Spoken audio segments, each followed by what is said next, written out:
Bisa kita mulai ya, penuntut umum, advokat, terdakwa sudah ada juga ya. Sidang tindak pidana korupsi dengan nomor register 147 Pitsus TPK 2025 PN Jakarta Pusat atas nama terdakwa Nadiem Anwar Makarim dibuka dan dinyatakan terbuka untuk umum. Silakan dihadapkan terdakwa. Tugas mengajukan terdakwa.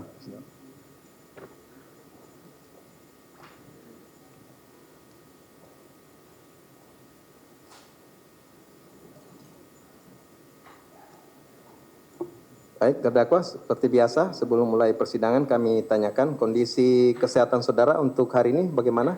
Bisa mengikuti persidangan?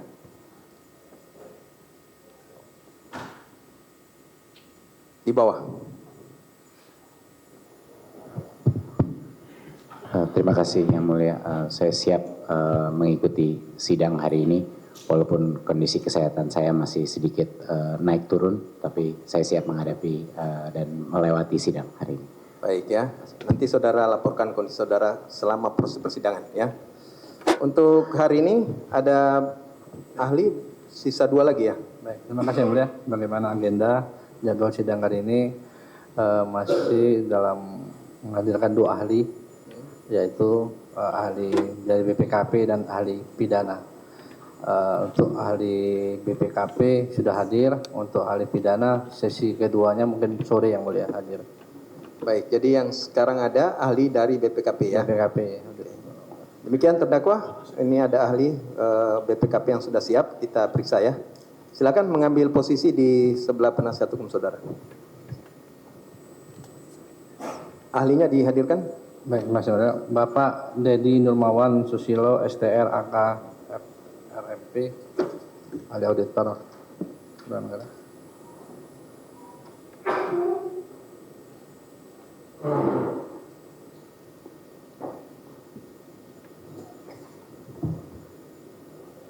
Bisa mic-nya?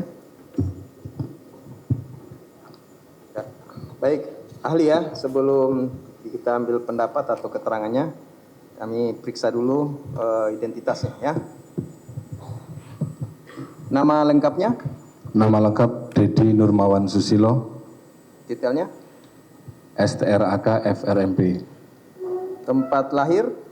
di Malang, Tanggal, bulan, tahun? 16 Mei 1989. Jenis kelamin laki-laki, warga negara Indonesia ya. Betul.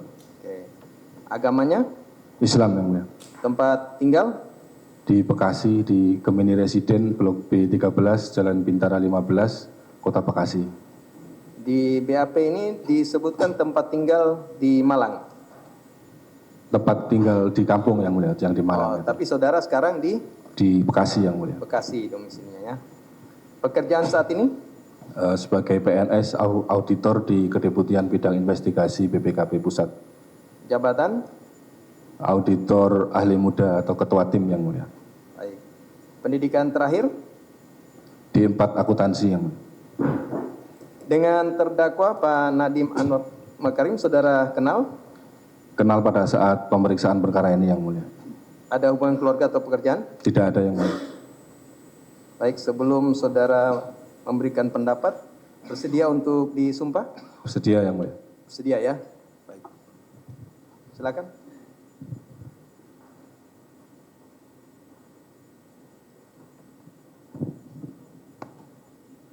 Baik ya, agama Islam, ikuti kalimat yang saya pandu. Bismillahirrahmanirrahim. Demi Allah saya bersumpah sebagai ahli dalam perkara ini akan memberikan pendapat soal-soal yang dikemukakan menurut pengetahuan saya dengan sebaik-baiknya.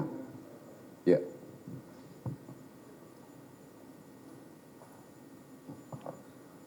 Ahli ya, sudah diambil sumpah sesuai dengan keyakinan saudara, agama Islam ya. Untuk selanjutnya tentu akan ditanyakan baik dari penuntut umum maupun advokat, majelis hakim juga berkenaan dengan pendapat saudara, khususnya tentu dengan keahlian saudara ya. Sebelum kami berikan kesempatan kepada penuntut umum, kami tanyakan dulu Untuk ahli ini bisa menjelaskan singkat mungkin riwayat pendidikan formalnya seperti apa? Ya, Yang Mulia. Riwayat formal mungkin kita mulai dari SMA. SMA saya di SMA Negeri 1 Kepanjen di Kabupaten Malang. Lalu saya melanjutkan di D3 STAN. Setelah D3 STAN, saya bekerja di BPKP, ikut seleksi lagi tugas belajar di Diploma 4 STAN Akuntansi. Oke. Untuk pendidikan non formal pernah saudara mengikuti berkenaan dengan keahlian saudara hari ini? Untuk pendidikan non-formal, pelatihan-pelatihan dari BPKP, pertama dari diklat prajabatan ketika masuk PNS, lalu ada ujian penjenjangan sertifikasi auditor mulai dari auditor terampil, auditor ahli, sampai terakhir auditor ahli muda. Terus untuk pelatihan-pelatihan terkait dengan keinvestigasian, di situ ada pelatihan workshop terkait audit investigasi, digital forensik, dan lain sebagainya yang mulia. Untuk riwayat pekerjaan saudara sebagai juga ini saya lihat jabatan auditor ahli muda ya. Oke, bisa saudara jelaskan singkat?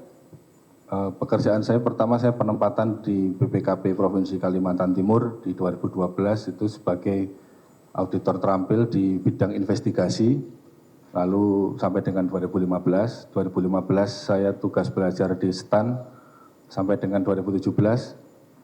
Terus dari 2017 penempatan di BPKP Pusat di Kedeputian Investigasi sampai dengan hari ini yang mulia. Baik. Untuk khusus perkara ini saudara pernah diperiksa di BAP ya? Pernah yang mulia. Oke, berkenan tentang apa itu bisa saudara jelaskan? Terkait dengan program digitalisasi ya, di Kementerian Kemendikbud, khususnya terkait dengan pengadaan laptop dengan OS Chromebook untuk periode tahun 2020 sampai dengan 2022 yang mulia. Ada surat tugas juga saudara? Ada yang mulia. Oke, saudara sebagai apa di situ? Sebagai ketua tim yang mulia. Ketua tim, terus di bawahnya? Di bawah saya ada beberapa anggota tim, ada saudara Yuda Rahmat Ageng, ada saudara Bagas Muhammad, ada saudara Yusuf Habibi, ada saudari Putri Adelia. Oke, setelah itu saudara ada berupa apa dokumen yang saudara hasilkan dengan pemeriksaan saudara itu? Yang kami hasilkan yaitu laporan hasil audit yang mulia. Laporan hasil audit. Oke, ya. Selain itu pada saat di penyidikan, saudara diperlihatkan alat bukti apa saja pada saat itu? Alat bukti ada banyak sebagaimana kami uraikan di laporan, tapi antara lain terkait bisa kami bagi secara umum ada terkait dengan dokumen anggaran, alokasi anggarannya, terus terkait dengan struktur organisasi pelaksana PPK, KPA dan seterusnya, terus dokumen-dokumen terkait dengan pengadaan ya tarikan dari LKPP, lalu dokumen terkait dengan pembayaran yang kami peroleh dari Kementerian Keuangan seperti itu, terus ada BAP juga seperti itu yang mulia. Oh, termasuk BAP ya? Masuk BAP. Dengan terdakwa sendiri pernah wawancara atau apa pada saat itu? Pernah yang mulia, pada Pernah. saat itu kami laksanakan di Kejaksaan Jakarta Selatan. Oke. Dengan selain dari terdakwa ada lagi? Ada banyak juga yang mulia, selain dari terdakwa yang kami klarifikasi, PPK, para PPK, terus para prinsipal ya terkait dengan harga pokok maupun harga produksi dari laptop. Oh jadi dengan prinsipal ketemu juga saudara ya? Hampir semua prinsipal yang mulia, dari 13 kami bisa ketemu itu 11. 11 prinsipal ya. Baik, tentunya saudara nanti terhadap hal-hal yang sudah lakukan ya pada saat laporan untuk hasil audit nanti akan ditanyakan juga menyangkut itu ya. Demikian, silakan kami mendahului untuk bertanya kepada penuntut umum.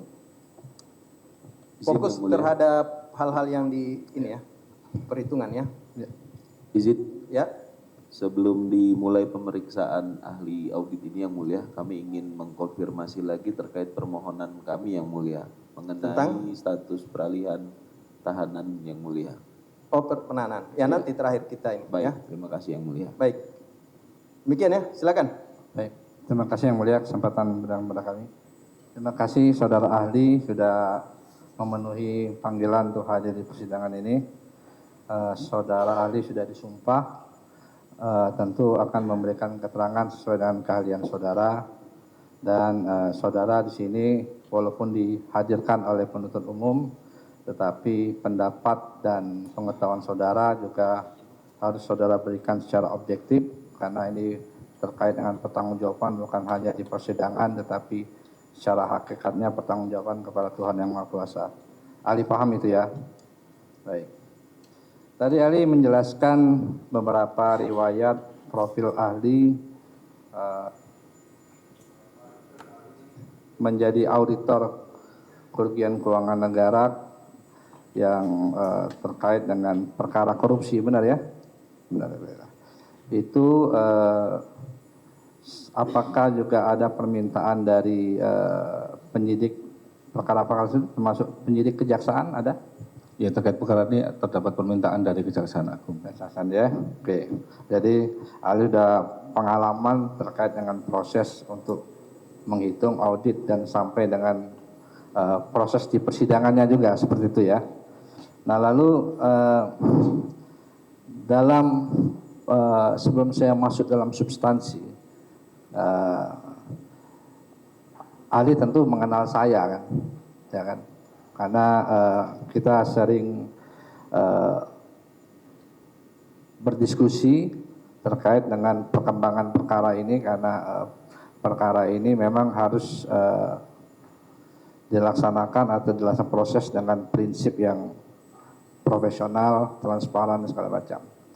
Apakah dalam melaksanakan kegiatan saudara dalam hal menghitung kerugian keuangan negara, saudara bekerja sendiri atau saudara dibantu sama teman-teman saudara? Bersama tim, sebagaimana saya sebutkan tadi. Bersama tim. Apakah dalam pekerjaan saudara, artinya saudara dalam lingkup tugas saudara melakukan audit itu, saudara juga diawasi oleh pimpinan saudara, dalam arti mungkin atasan saudara, seperti itu? Ya tentu kalau pengawasan untuk konsep penjaminan kualitas ada di kita namanya review berjenjang ya. Review berjenjang, juga pengawasan melekat dari pimpinan juga ada. Baik, berjenjang artinya sampai ke atasan ya, seperti itu ya. Baik. Dalam media apa sering dilakukan, apakah dalam media expose atau media rapat atau media seperti apa, termasuk juga dalam media secara online ya, Zoom meeting, seperti itu? Media apa ini maksudnya? Maksudnya yang untuk dalam hal pengawasan atau dalam hal apa tuh istilahnya itu akuntabilitas untuk menguji audit saudara, pekerjaan saudara dengan tim itu biasanya komunikasi dengan atasan atau sama penyidik itu melalui media apa? Ya bisa langsung ketemu, rapat, bisa Zoom juga kalau memang kondisinya tidak memungkinkan seperti itu.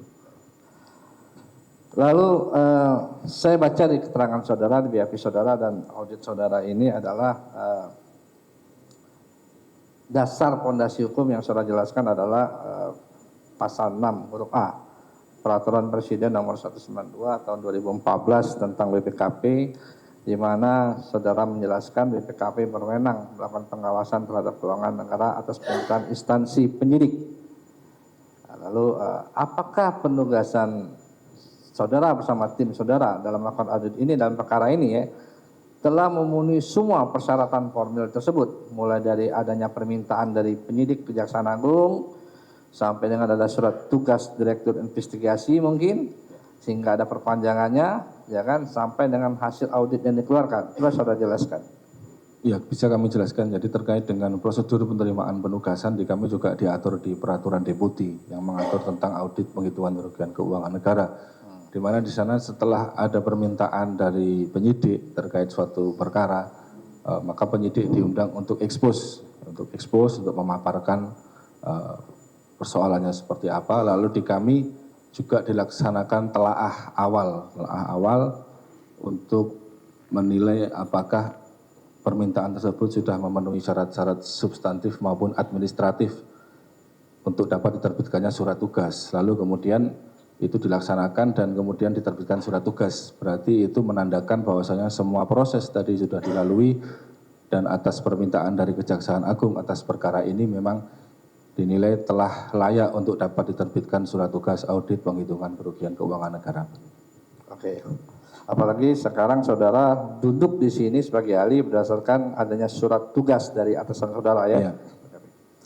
Lalu berikutnya, saya baca di BAP saudara poin 13 yang menjadi standar audit yang digunakan oleh BPKP yaitu standar audit intern pemerintah Indonesia atau SAIP.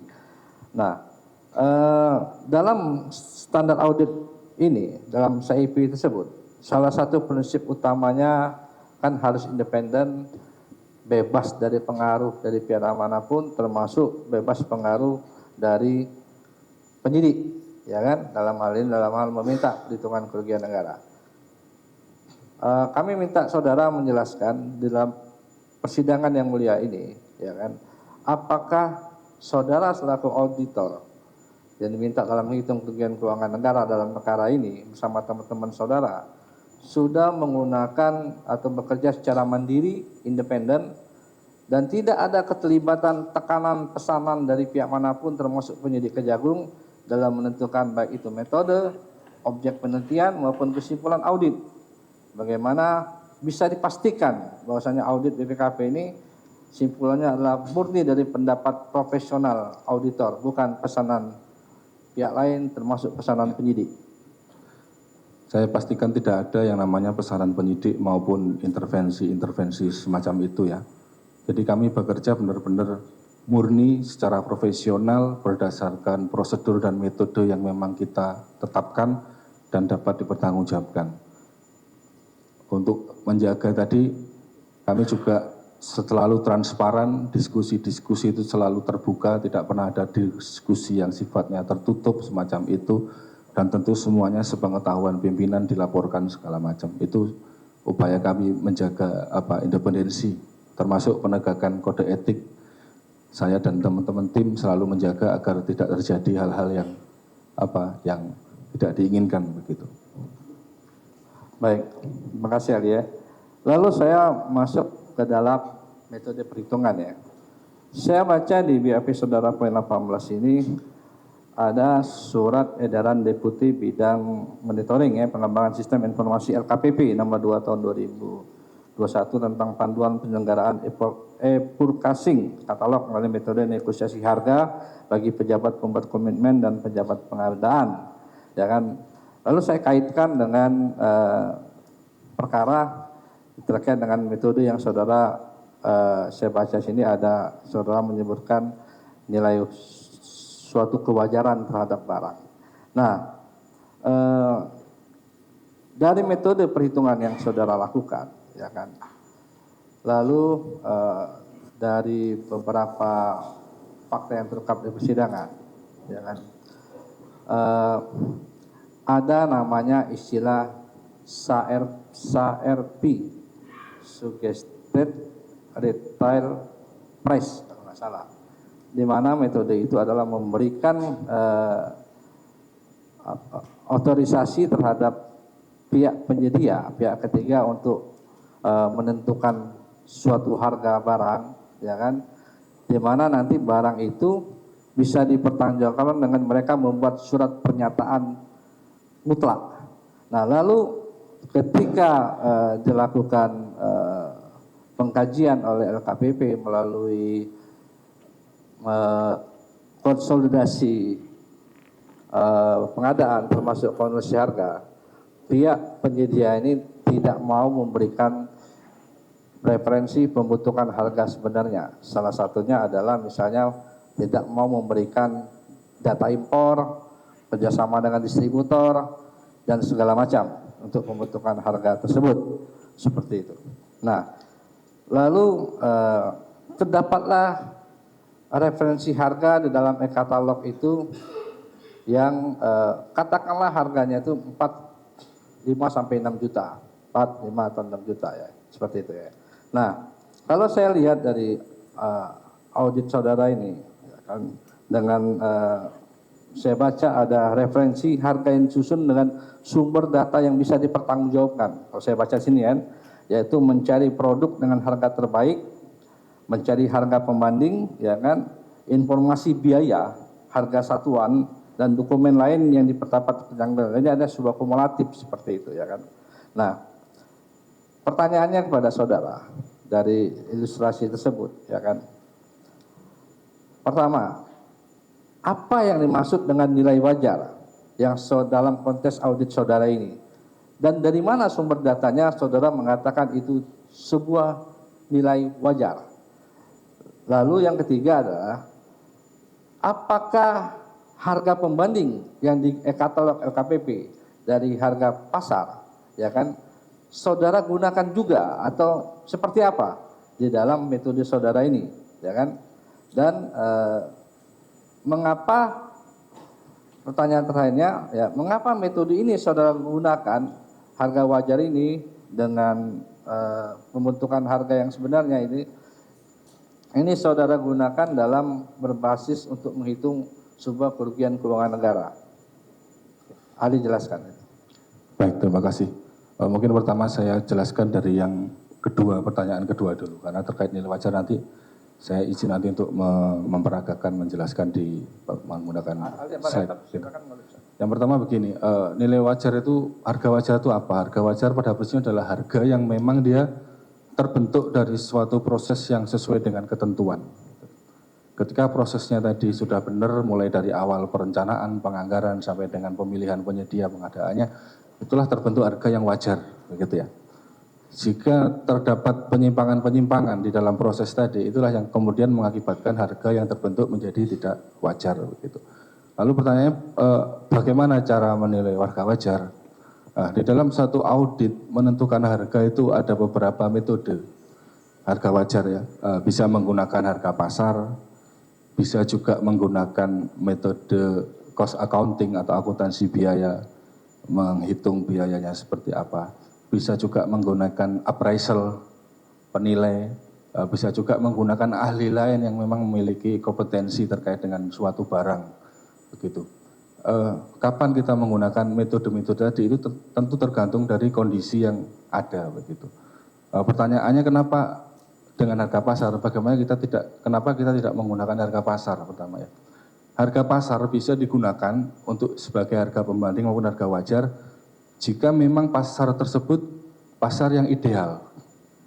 Tercipta suatu kondisi persaingan yang sempurna sehingga atas produk tersebut di periode tersebut terjadi satu persaingan yang kompetitif sehingga terbentuk harga yang memang kompetitif yang wajar, begitu. Nah, harga pasar tidak bisa digunakan ketika terdapat intervensi-intervensi ataupun kondisi-kondisi yang membuat harga yang terbentuk tadi tidak bisa kita yakini kewajarannya. Misalkan begini,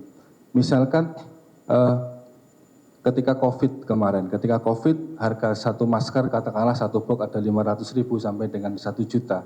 Nah, di pasaran seperti itu. Apakah itu harga wajar? Tentu tidak, karena itu adalah tercipta dari satu kondisi yang tidak biasa. Terus misalkan harga wajar katakanlah kita ngomong barang-barang tertentu yang di situ ada intervensi pemerintah dalam bentuk HET, dalam bentuk subsidi sehingga menyebabkan harga tersebut nggak wajar. Di dalam konteks pengadaan laptop ini, kami menilai harga pasar Chromebook yang terbentuk pada saat itu tidak bisa kami jadikan acuan. Kenapa? Karena pada saat itu terdapat demand atau permintaan yang cukup besar dari sisi pemerintah dengan harga yang sudah ditentukan tadi sehingga membuat harga yang terbentuk di pasar tadi menjadi tidak bisa kami yakini kewajarannya. Terus yang kedua juga terkait dengan spesifikasi laptop yang juga kita nggak bisa menentukan kesamaannya. Memang banyak sekali di pasar itu harganya bervariasi. Kita nggak tahu nih laptop yang dijual tadi apakah dirakit di Indonesia atau langsung didatangkan dari luar negeri seperti itu. Jadi untuk mencari apple to apple-nya itu susah. Termasuk tadi ada kondisi di mana ada demand yang cukup besar, ada permintaan yang cukup besar dari pemerintah sekian juta laptop tadi dengan harga yang sudah ditentukan tadi sehingga membuat kondisi pasar pada saat itu tidak dapat kami gunakan sebagai acuan. Makanya kami memilih metode dengan menggunakan pendekatan akuntansi biaya. Jadi membreakdown akuntansi biaya. Iya, cost accounting. Jadi kita membreakdown berdasarkan kalau kita melihat pendekatan cost accounting, harga suatu barang itu kan ada direct material atau materialnya, ada direct labor, biaya kerja langsung dan factory overhead perusahaan si pabrikannya plus target marginnya. Inilah yang kami laksanakan, yang kami lakukan penghitungan ulang maupun rekalkulasi. Kalau dalam sisi bahasa auditor itu kita hitung ulang, kita simulasikan harga wajarnya seperti apa. Nah, kami semua angka yang kami peroleh di sini bukan kami mengarang sendiri, bukan kami mengasumsikan sendiri, Bukan mengarang sendiri ya. bukan mengarang sendiri. Mungkin bisa kami jelaskan di slide sini penghitungannya seperti apa.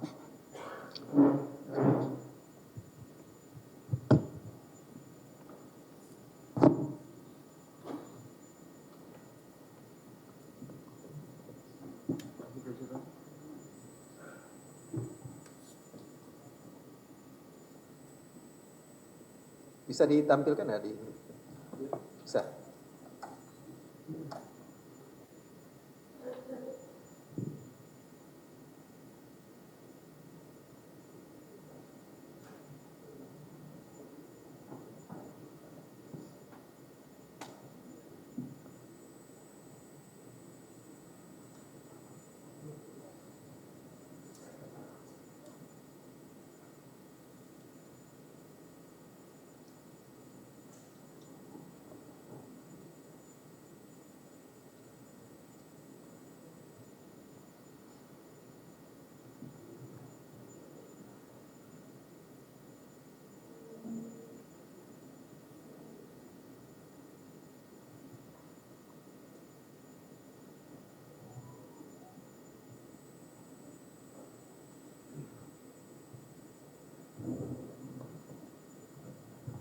Ya, sebagaimana kami jelaskan ya, jadi yang pertama harga jual prinsipal ya, harga jual prinsipal tentu kami peroleh dari kami mengklarifikasi para prinsipal. Dari 13 kami dapat mengklarifikasi 11, di situ kami berikan satu format biaya mereka seperti apa, keuntungan mereka seperti apa, dan lalu mereka memberikan kepada kami.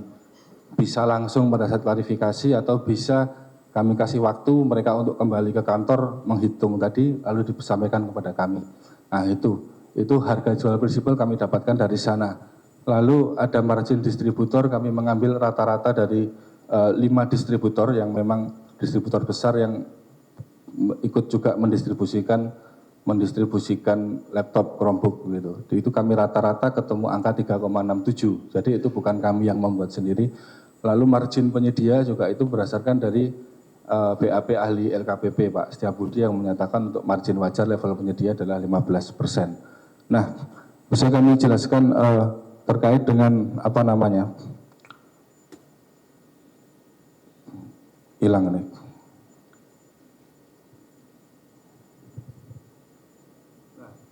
Jadi kami mendapatkan semuanya dari para penyedia dalam bentuk klarifikasi ya. Kami lakukan klarifikasi, lalu mereka memberikan datanya, data dukungnya seperti ini. Harga jual untuk masing-masing tipe laptop mereka. Lalu ini kami olah di sini di kertas kerja kami tentunya. Itu kertas kerja saudara ya, bagian dari ini ya? Itu dari penyedia. Lalu kami olah di sini untuk masing-masing prinsipal masuk di sini, ini kami dapatkan dari para penyedia ini. Misalkan untuk Bangga dia harga jualnya berkisar 3,3 sampai dengan 3,5 untuk laptop seperti itu. Semua penyedia ada kami di sini, rata-rata seperti itu. Lalu ini yang kita tarik untuk menghitung cost mereka berapa sih harga jual untuk masing-masing tipe dan masing-masing merek begitu. Jadi di situ itu adalah hitung-hitungan dari para penyedia sendiri, bukan dari kami begitu. Dan di situ mereka sudah termasuk keuntungan maupun keuntungan margin dari para prinsipal gitu. Jadi tidak ada yang menjual rugi gitu.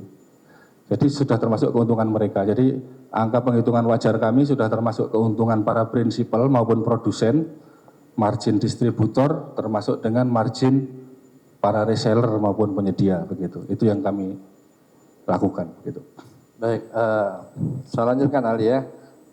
Saudara sudah menjelaskan bagaimana saya catat tadi mengenai akuntansi biaya metode itu ya. Nah, lalu terkait dengan ada ditemukan, ya kan, pembentukan harga itu diambil dari harga pasar yang ada di katalog oleh tim teknis, ya kan, dan tim teknis tersebut dia tidak mempunyai referensi harga pembanding untuk pembentukan dari harga pasar di katalog tersebut. Itu yang pertama. Yang kedua adalah pada saat konsolidasi harga dengan kesengajaan, dengan sebuah niat yang kita nilai adalah tidak ada keterbukaan dari pihak ketiga untuk memberikan pembentukan harga yang sebenarnya pada saat konsolidasi harga dengan LKPP seperti itu. Nah, saya hanya ingin mempertegas, apakah itu menjadi pertimbangan just, artinya pengambil keputusan auditor untuk tidak menggunakan harga pasar tersebut karena melihat indikator terhadap penyusunan pembentukan harga yang ada pada saat harga pasar pada saat itu tidak bisa dipertanggungjawabkan karena tidak ada bukti-bukti yang bisa mendukung itu, benar? Jadi begini, Saudara JPU, jadi terkait dengan harga yang terbentuk di e-katalog, itu merupakan harga yang menjadi objek audit kami, harga yang harus kita nilai kewajarannya. Tentu kita nggak bisa menilai kewajarannya dengan dari harga tersebut, karena kalau dinilai nggak bisa begitu. Lalu kami melihat di dalam prosesnya, kalau kita melihat dari dokumen dan bukti beserta keterangan yang ada, ini kan proses pemasukan produk ke e-katalog ini kan melalui Pokja di LKPP, ada namanya Pokja pemilihan produk elektronik perkantoran PEP begitu. Di situ di dalamnya termasuk salah satunya adalah laptop dengan OS Chromebook. Kalau melihat di situ di dokumen pemilihannya itu disebutkan adalah negosiasi metodenya, di mana Pokja LKPP memiliki kewenangan untuk melakukan negosiasi termasuk menguji kewajaran harga dari SRP yang disampaikan oleh para prinsipal. Yang ini berdasarkan bukti-bukti yang kami peroleh, keterangan BAP dari sisi Pokja LKPP maupun keterangan para prinsipal ketika kita klarifikasi, jadi harga yang disampaikan itu langsung diterima, jadi tidak ada nego dengan Pokja LKPP yang seharusnya dia melakukan negosiasi maupun menguji apakah tadi harga yang disampaikan oleh prinsipal memang harga yang dapat dipertanggungjawabkan gitu. Baik. Di sini ada di laporan saudara atau saudara itu halaman 26 saya sebutkan ada beberapa fakta termasuk saudara mengutip keterangan dari LKPP, ya kan, Pak Satya Budi Arjanta, termasuk sini saudara ada mengutip keterangan CP terkait dengan ada pilihan paket opsi 1, opsi 2, ya kan. Di sini ada harga 6 juta segala macam. Lalu di sini ada saudara sebutkan dari beberapa cerita ulasan saudara, analisis saudara sebut, saudara menyebutkan berdasarkan uraian-uraian di atas pada tahap penyusunan harga satuan dan alokasi anggaran tahun 2020 terdapat penyimpangan yaitu harga penyusunan anggaran pengadaan laptop tahun 2020 tidak dilengkapi dengan data dukung yang dapat dipertanggungjawabkan. Benar, ini bagian dari laporan saudara ya? Ya. Baik. Nah, lalu terkait dengan fakta terungkap di persidangan, mungkin saudara memang tidak mengikuti karena saudara hadir di sini kan berdasarkan kalian saudara. Cuman saya kasih ilustrasi seperti ini. Tadi saudara katakan saudara melakukan uji klarifikasi terkait pihak-pihak terkait yang dalam standar SIP itu memang diterapkan ya, seperti itu ya. Termasuk para penyedia maupun prinsipal maupun distributor kan, termasuk juga pihak-pihak terkait yang dibutuhkan kalau memang dibutuhkan. Apakah dalam saudara mengklarifikasi saudara tekan penyedia prinsipal itu, saudara paksa? Karena ada yang mereka mengatakan posisi mereka lagi ngantuk lah, lagi nggak fokus lah, bahkan ada penyedia prinsipal mengatakan mereka rugi dalam pengadaan ini. Iya, pertama dapat saya jelaskan begini ya, terkait klarifikasi kami ya. Standar di kami sebelum klarifikasi itu wajib ditanyakan kesediaannya, ditanyakan kesehatannya, bersedia atau sehat atau tidak kita lakukan klarifikasi, itu satu. Yang kedua, kami tidak pernah menggunakan tekanan-tekanan intimidasi semacam itu Karena di kami untuk klarifikasi adalah metodenya pendekatan membuat rapot ya, istilahnya membangun satu rapot, membangun satu kepercayaan dengan responden kita sehingga dia bisa menyatakan yang sebenarnya. Terus kami juga memberikan kesempatan seluas-luasnya ketika klarifikasi, terutama dengan prinsipal, karena kaitannya dengan menghitung angka. Kami sadar, kami paham dan itu tidak mudah, tidak bisa langsung pada satu waktu. Jadi kami kasih kesempatan, oh silakan Pak, kalau memang nggak bisa sekarang, ada yang lebih kompeten di kantor, datanya di kantor dan sebagainya, kita kasih kesempatan. Lalu nanti mereka menghubungi kami kembali untuk menyerahkan data tersebut dan menandatangani berita acara klarifikasi begitu. Bisa disampaikan lewat WA maupun lewat email resmi seperti itu. Jadi kami kasih kesempatan yang seluas-luasnya mereka untuk menyusun tadi, angka tadi, tidak sama sekali menggunakan tekanan seperti itu, nggak ada. Oh, baik, tidak ada tekanan, tidak ada Terus ini ya. kalau untuk rugi memang ada beberapa tipe laptop yang kami melihat dijual rugi 100.000. Tapi secara kumulatif kan dia jualan nggak hanya satu tipe laptop nih. Ada beberapa tipe lain. Secara global tetap untung. Tapi untuk satu tipe tadi memang ada beberapa yang ya rugi 100-200 ribu lah per tipe. Tapi di tipe yang lain mereka untung gitu. Oke. Lalu kaitan dengan nilai kewajaran dari pengadaan SIPLA ya. Ya, saya baca di laporan saudara ini ada saudara mengutip terkait dengan Permendikbud 14/2020 yang dibuat oleh terdakwa Nadiem Anwar Makarim. Di situ menyebutkan bahwasanya pengadaan SIPLA tidak terbatas pada dana bantuan operasional sekolah, ya kan? Di sini ketentuannya paling sedikit 2 calon penyedia, paling sedikit 3 calon penyedia. Lalu di sini saya baca juga, ya kan, Permendikbud yang dibuat di zamannya sebelumnya, zamannya Pak ini ada Permendikbud nomor 3 tentang petunjuk operasional sekolah reguler dan mengatur bantuan sekolah diperbolehkan menggunakan laptop dengan sistem operasi Windows 10 sejumlah maksimal 1 laptop seperti itu kan. Nah, lalu di sini ada saudara mengutip beberapa keterangan di BAP dan juga yang sudah terungkap faktanya di persidangan, ya kan, dari keterangannya Ibu Sri, ya kan, dan juga dari ahli yang mengatakan LKPP Pak Setia Mulyajanta mengatakan kalau aplikasi atau pengadaan SIPLA itu tidak melalui LKPP sehingga tidak terkontrol, tidak dilakukan pengawasan oleh LKPP sehingga bertentangan dengan prinsip pengadaan yang efisien dan efektif. Nah, saya ingin saudara meminta saudara untuk menjelaskan apakah saudara melihat relevansinya, apakah dana yang diberikan bantuan ke sekolah menggunakan metode SIPLA ini, kalau tidak salah itu rata-rata sekolah itu mendapatkan 15 laptop dengan harga 5,8 kalau nggak salah seperti itu, ya. Apakah ini juga terjadi markup atau kemahalan harga yang mengakibatkan kerugian karena di sini tidak adanya evaluasi harga yang ditetapkan dalam Perpres pengadaan jasa? Ya, sebagaimana kami uraikan di laporan terkait dengan pengadaan metode SIPLA ini. Di SIPLA ini memiliki satu kelemahan, yaitu di sana para penyedia ini bisa memposting harga berapapun tanpa ada kontrol. Itu kami sudah klarifikasi ke para pengelola SIPLA-nya, termasuk kami mempelajari bagaimana mekanisme yang ada di dalamnya. Memang tidak ada kontrol dari sisi pemerintah terkait harga yang tayang di SIPLA tadi. Jadi si penyedia bisa menayangkan berapapun tanpa ada kontrol dari pemerintah. Lalu sebagian kami uraikan di laporan, memang pada akhirnya pengadaan di SIPLA ini juga mengakibatkan satu kerugian keuangan negara sebagaimana kami jelaskan di laporan kami. Baik.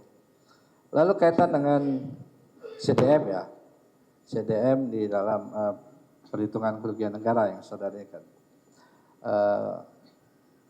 Dari fakta di persidangan, ya kan, CDM itu adalah bagian dari spesifikasi minimum, spesifikasi yang masuk di dalam pengadaan. Baik itu dibuat juknis, juklat dibuat oleh Pak Mul dan Bu Sri, termasuk dibuat oleh Permendikbud 5 tahun 2021. dibuat oleh Pak Nadiem seperti itu. Nah, di dalam CDM itu sendiri, ya kan, itu dalam proses pengadaannya, ya kan, dia harus namanya Chrome Device Management itu dikenal adalah produknya Google, sehingga beberapa penyedia itu dikondisikan harus bisa masuk kalau ada Google partner lah, berlisensi mendapatkan kerjasama dari Google sehingga dia bisa masuk di dalam itu.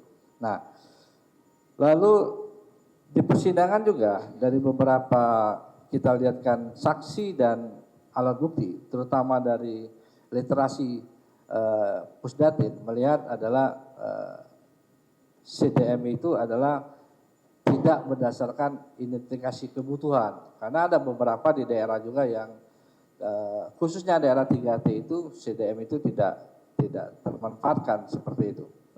Nah, saya ingin ahli jelaskan dalam metode perhitungan nilai wajar yang dalam perkara ini, apakah CDM tersebut ya kan masuk dalam perhitungan yang saudara keluarkan 1,567 triliun dan apakah CDM itu ya kan tidak ada perhitungan yang double ketika penuntut umum dari sisi manfaat memasukkan kerugian CDM itu sebagai, karena perspektif penyidik yang menuntut umum ya kan dia menggunakan juga dari alat bukti yang lain untuk melihat dari sisi pemanfaatannya ada sekitar $38 per unit. Kalau 1, sekian juta unit itu jadi totalnya 600 miliar rupiah. Coba saya minta ahli jelaskan itu. Ya, komponen maupun item yang kami hitung di dalam laptop tadi tentu keseluruhan laptop ya. Termasuk di dalamnya ada CDM. Jadi terkait dengan CDM ini sudah kami hitung, dalam artian kami menghitung kewajaran harganya. Selisih margin yang berlebihannya tadi kami koreksi, tapi harga pokok CDM tadi tetap kami akui sebagai harga pokok dari laptop tadi. Jadi tidak kami keluarkan di situ. Nah, lalu kalau kami lihat dari dakwaan informasi dari penyidik itu menjadikan CDM-nya sebagai kerugian gitu kan, karena ada alat bukti dan lain sebagainya gitu. Jadi kalau melihat itu tidak double. Ibaratnya begini, ibaratnya yang kami koreksi adalah marginnya, sedangkan yang dijadikan kerugian oleh JPU adalah harga pokoknya begitu. Jadi itu dua item yang berbeda. Bukan double, bukan satu hal dihitung dua kali enggak, tapi saya menghitung kerugian atas berdasarkan selisih marginnya, tapi teman-teman JPU menghitung berdasarkan harga pokok dari CDM tadi. Baik.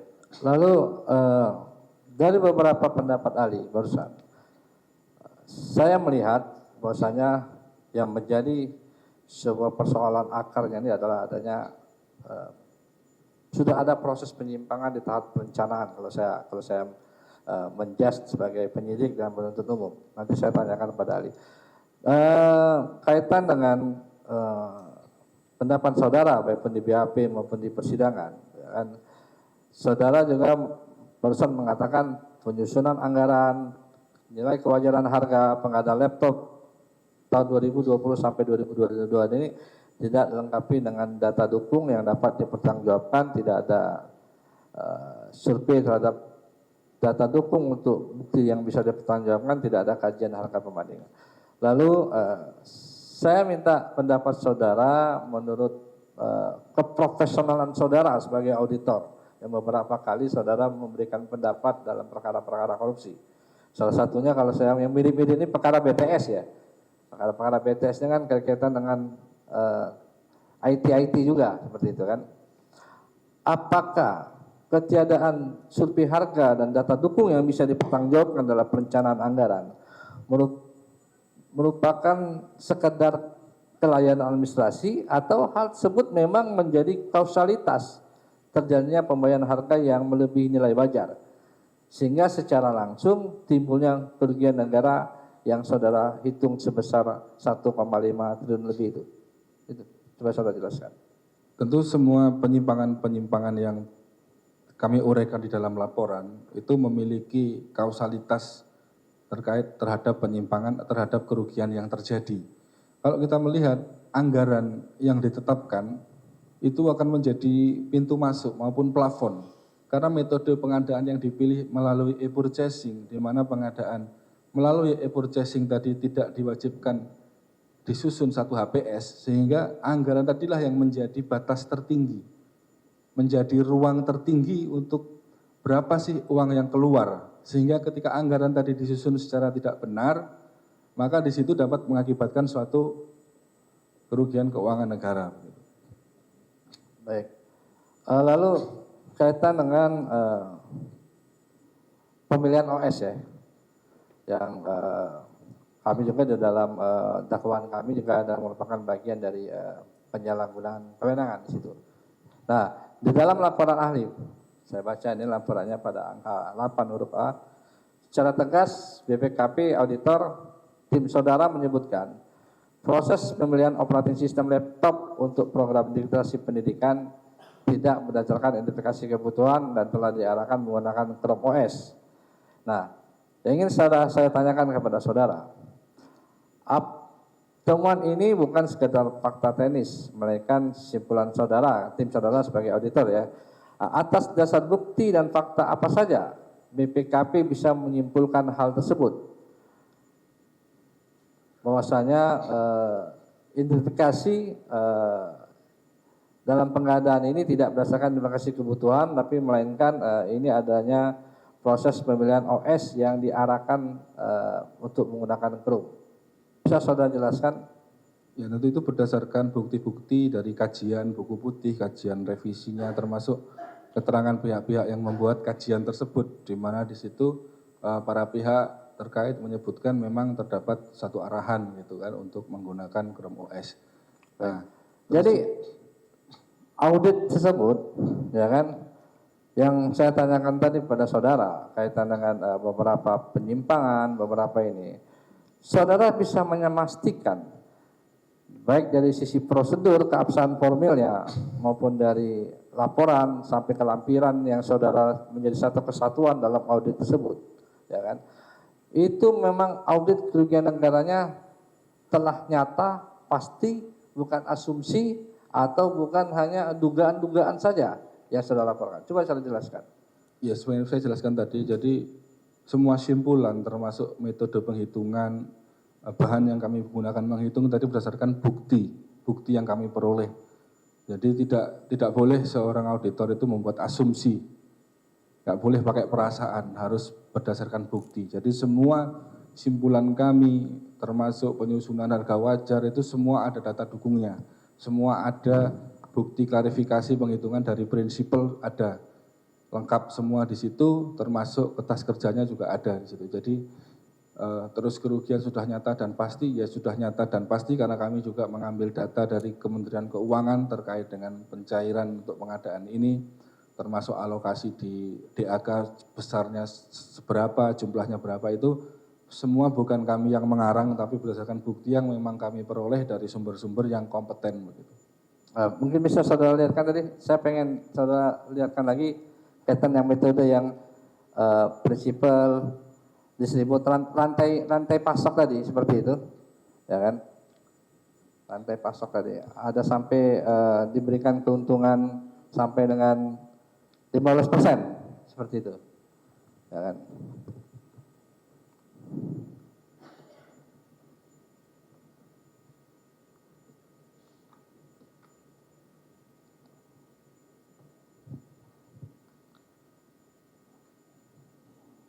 Kenapa saya ingin saya minta saudara perlihatkan lagi, balik dari pertanyaan saya tadi, apakah kerugian yang saudara keluarkan atau BPKP keluarkan, saudara ketua tim sama tim saudara yang totalnya kurang lebih 1,567 triliun tersebut, itu sudah nyata, pasti, bukan asumsi berdasarkan dengan dari saudara kata kerja tadi yang metode tadi. Ya. Yang ada prinsipalnya, distributornya, resellernya, sudah dihitung margin semua sama mereka. Ya sudah. Seperti itu. Jadi saya jelaskan kembali ya. Jadi ini kami dapat semua ya.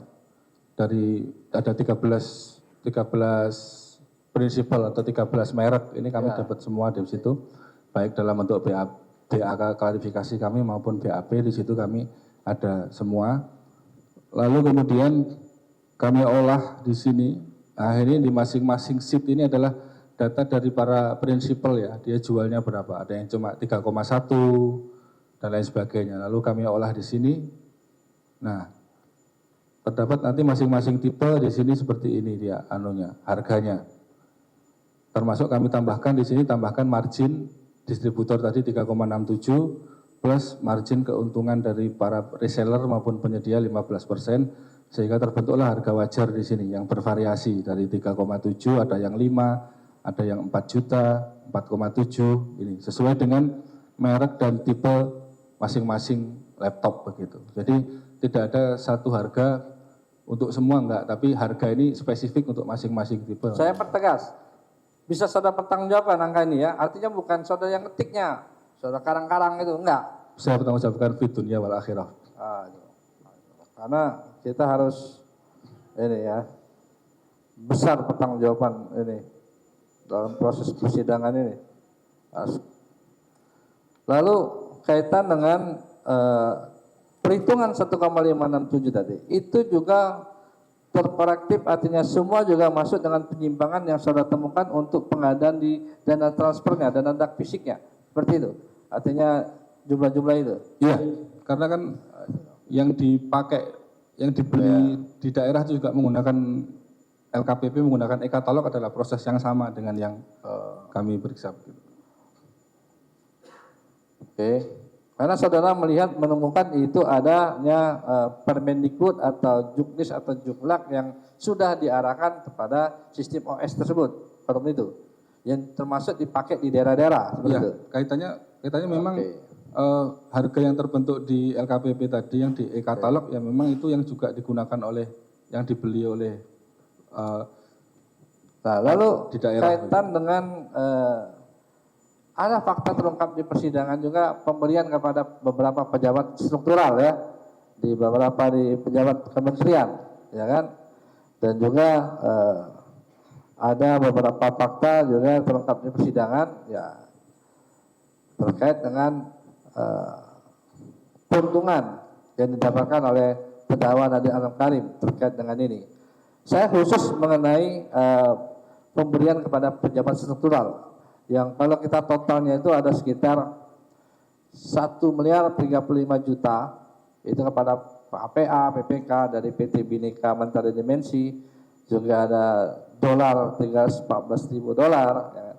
Apakah metode audit kerugian negara yang saudara gunakan, sisi pemberian uang penyedia kepada pejabat tersebut diperhitungkan sebagai komponen dari kerugian negara atau tidak? Ataukah juga itu termasuk dari teori atau bagian dari saudara melihat itu ada korelasinya penyimpangan untuk seperti itu?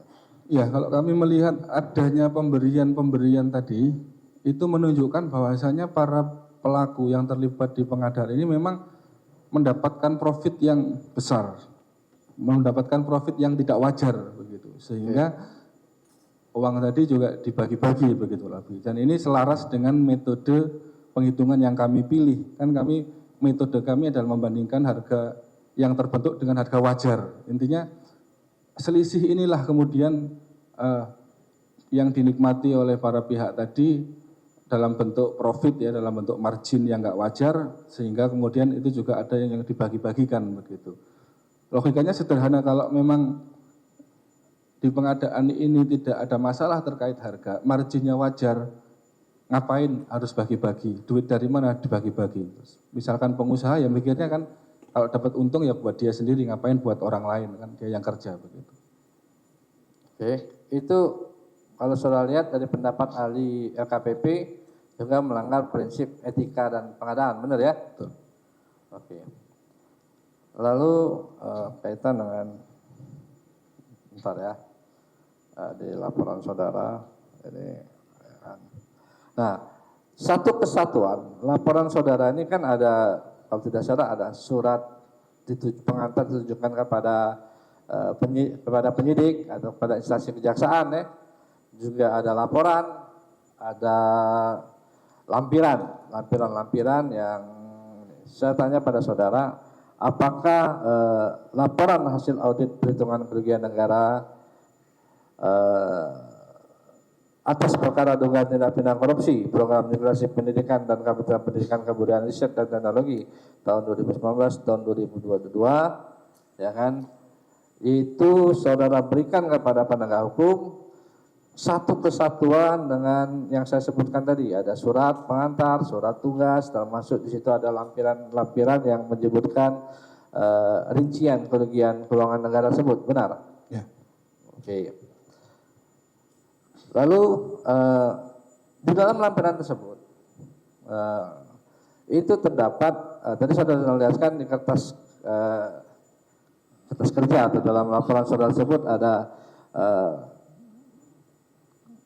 keuntungan atau harga kerugian yang didapatkan dari pihak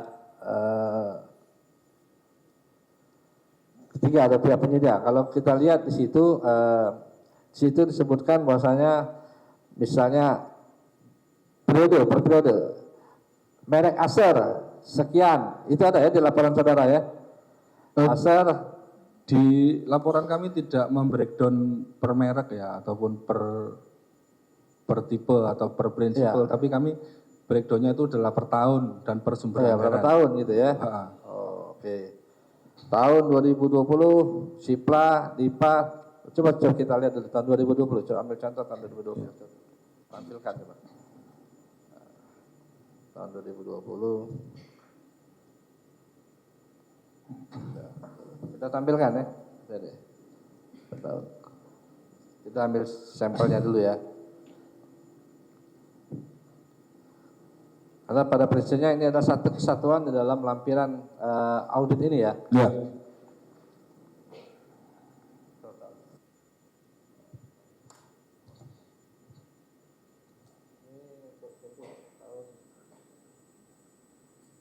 Tahun 2020 coba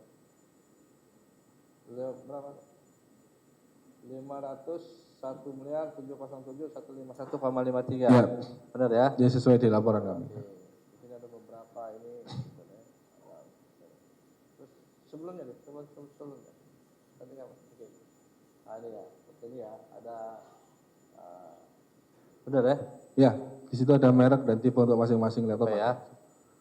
Tadi satu kesatuan antara di lampiran dengan surat laporan itu 2020, 2021, 2022 termasuk 2020 itu kaitan dengan Sipla ya. Ya. Benar ya? Oke. Nah, laporan itu sendiri saudara tanda tangani persetujuan anggota tim dengan atasan atau seperti apa, atau itu saudara bahasa Palembangnya apa tuh?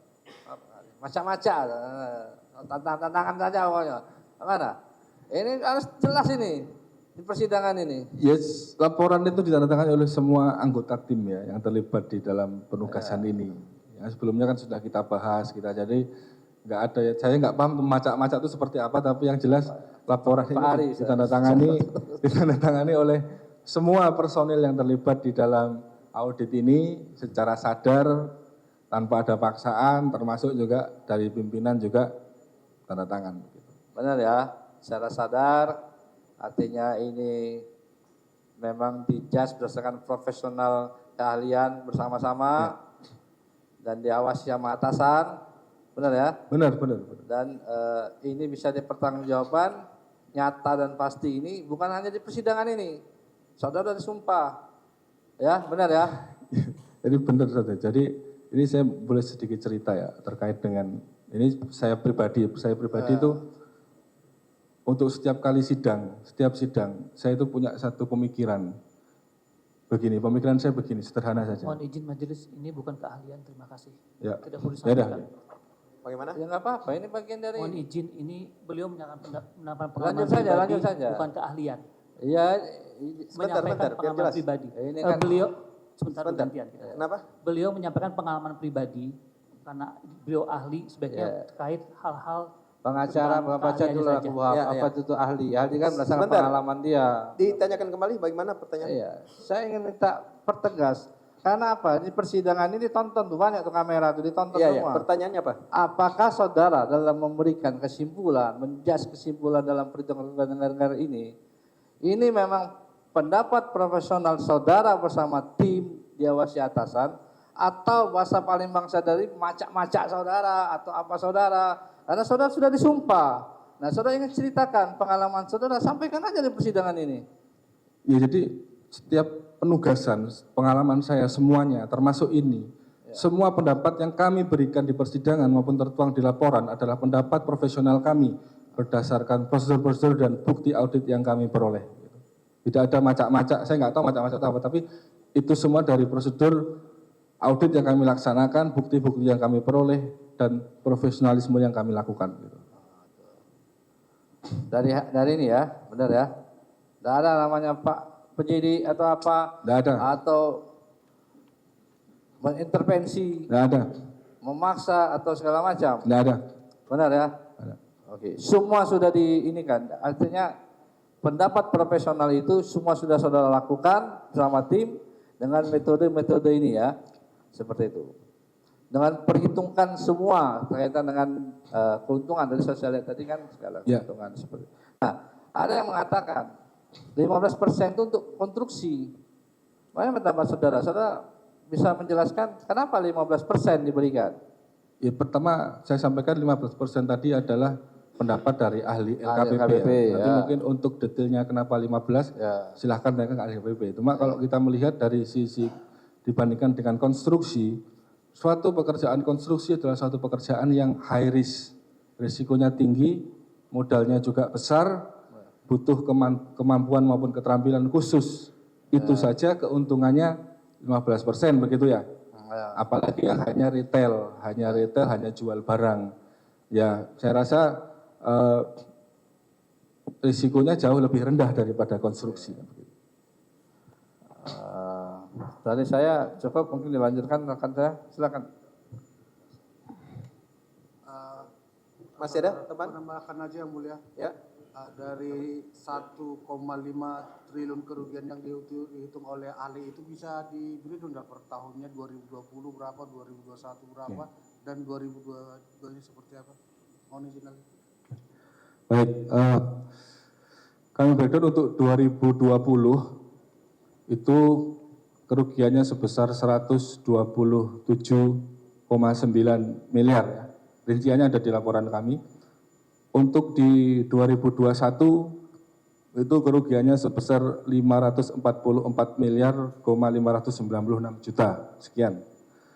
Lalu di 2022 kerugiannya sebesar 895 miliar, 304 juta, sekian. Sehingga total dari 3 tahun tadi, 2020, 2021, dan juga 2022, kerugiannya sebesar 1,5 triliun. 1.567 miliar 888 juta, sekian. Ahli dari setelah diberi tahun 2020 itu tadi 127 miliar, 2021 itu sekitar 540 miliar, dan 2020 sekitar 895 miliar. Ahli bisa tidak membedakan itu yang mana yang anggaran penggunanya itu menggunakan dana yang langsung dikuasai Kementerian Pendidikan dan dana. Ya, ada rinciannya sesuai di lampiran tadi yang ditampilkan tadi. Di situ ada rinci masing-masing. Ya. Ada. Kalau boleh tahu Ali, yang kerugiannya itu paling banyak menggunakan di anggaran mana? Kalau kita lihat yang paling banyak dari sisi jumlahnya di 2022 ya. 2022 ya. Di 2022 yang DAK ya. DAK ya. DAK. Kalau tahu lah ini kan beberapa fakta-fakta persidangan kita ataupun di sidang-sidang yang lainnya ada istilah bahwa perkara ini sudah pernah diaudit BPKB. Sementara kita nggak tahu apakah audit BPK itu sifatnya ada yang sifatnya lebih khusus menghitung kerugian negara ataupun yang reguler. Bisa ahli menjelaskan tidak ada beberapa jenis audit di BPKB itu? Ya, BPKP sebagai aparat pengawas intern pemerintah memiliki tugas untuk melaksanakan pengawasan internal pemerintah ya. Di dalam melakukan pengawasan internal pemerintah itu bisa melakukan audit, ada namanya review, ada namanya evaluasi, ada namanya monitoring, ada namanya pengawasan lainnya.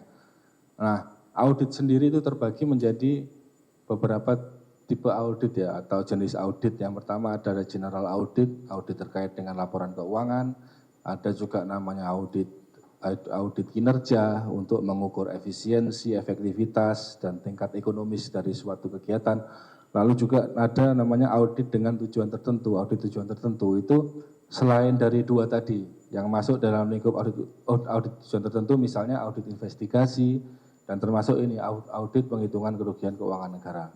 Terima kasih. Pertanyaan saya, apabila ada audit ya, yang lain-lain itu audit reguler itu, bisa tidak diajukan untuk mengatakan bahwa ini tidak ada kerugian negara, atau harus audit kerugian negara lah yang betul-betul bisa menghitung kerugian negara tersebut? Jadi setiap audit tentu memiliki tujuan yang berbeda-beda ya. Nah, tujuan audit yang berbeda dengan metode yang berbeda, dengan bukti yang berbeda tentu menghasilkan kesimpulan yang berbeda. Kalau audit kami yang kami laksanakan memang dia spesifik, tujuannya adalah untuk menyatakan pendapat terkait dengan nilai kerugian keuangan negara. Sedangkan audit yang lain tentu tujuannya bukan itu. Objeknya bisa berbeda ahli ya? Objek bisa berbeda, metode bisa berbeda, bukti pun juga bisa berbeda. Terima kasih atas keterangan ahli. Lanjutkan yang mulia. Cukup? Cukup ya dari penuntut umum?